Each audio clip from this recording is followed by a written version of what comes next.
Ganito ang pagdisenyo ng isang ganap na functional na kuwarto na kasing liit ng kabaong sa Manila. Ang sukat ng kuwartong ito ay may 5 metro kuwadrado lang, sapat lamang para sa isang kabaong. Sa pagiging malikhain, naisip kong gawin ito.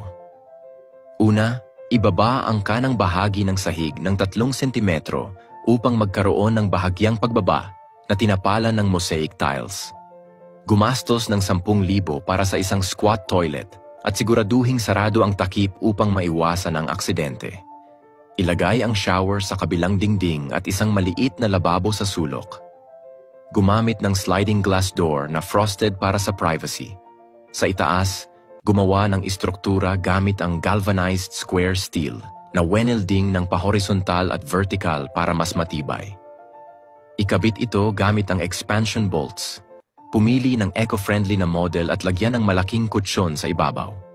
Dito natutulog ng komportable ang madiskarteng tao. Magdagdag ng mataas na kabinet sa isang sulok na may hanging rod para sa mga madalas gamitin na damit at kumot. Lagyan ito ng sliding door para malinis tingnan at maiwasan ang alikabok. Pagkatapos, gumawa ng hagdan mula sa ilang kahon na gawa sa kahoy.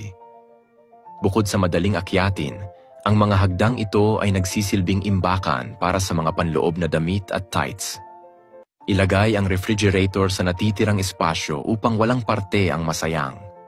Sa loob, maglagay ng base cabinets na may lababo sa ibabaw, isang induction stove sa tabi nito, at range hood sa itaas para walang problema sa amoy ng pagluluto. Ilagay ang drum washing machine sa ilalim para sa madali ang paglalaba. Maglagay ng sofa sa labas at maglagay ng natitiklop na mesa sa dingding.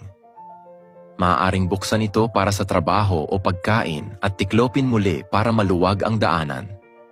Mag-comment ng wow kung nagustuhan mo ang design nato.